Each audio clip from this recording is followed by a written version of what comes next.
સિમેજ ખાતે માનનીય વડાપ્રધાન શ્રી નરેન્દ્રભાઈ મોદી સાહેબે આજથી 24 વર્ષ પહેલા ગુજરાતના મુખ્યમંત્રી તરીકે શપથ લઈને જે વિકાસનો પાયો નાખ્યો હતો તે યાત્રાને વધુ ઊંચાઈએ લઈ જતા સમગ્ર ગુજરાત રાજ્યમાં વિકાસ સપ્તાહ 2025ની ભવ્ય ઉજવણી થઈ રહી છે।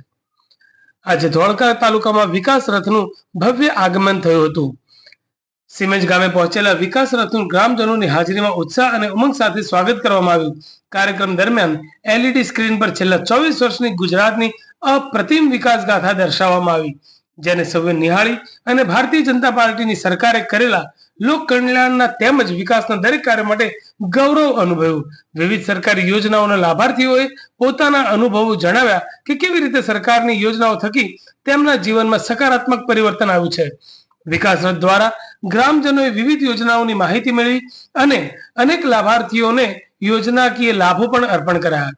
કાર્યક્રમના અંતે સૌ ઉપસ્થિત લોકોએ વિકસિત ભારત સ્વદેશી ભારતના સંકલ્પ સાથે હર ઘર સ્વદેશી ઘર ઘર સ્વદેશીના શપથ લીધા અને વિકાસ યાત્રાને વધુ ગતિ આપવા પ્રતિબદ્ધતા વ્યક્ત કરી। આ કાર્યક્રમમાં ધોળકા પ્રાંત અધિકારી શ્રી, મામલતદાર શ્રી, તાલુકા વિકાસ અધિકારી શ્રી, ભાજપ તાલુકા પ્રમુખ શ્રી વિષ્ણુભાઈ પરમાર, જિલ્લા ઉપપ્રમુખ શ્રી મહેન્દ્રભાઈ મંડોરા, પૂર્વ ધોળકા એપીએમસી ચેરમેન શ્રી પ્રણસિંહ ડાભી, આરોગ્ય સમિતિના ચેરમેન શ્રી ગોવિંદભાઈ મકવાણા, પૂર્વ તાલુકા પ્રમુખ શ્રી દિગ્વિજયસિંહ મસાણી, શ્રી તખતસિંહ ચૌહાણ, શ્રી રણજીતસિંહ ચાવડા, શ્રી વનરસિંહ દામા, શ્રી કલ્પેશભાઈ સોલંકી, આજુબાજુ ગ્રામના સરપંચશ્રીઓ અને ગામના આગેવાનો, પાર્ટીના હોદ્દેદારો, કાર્યકર્તાઓ તથા તમામ ગ્રામજનો હાજર રહ્યા હતા।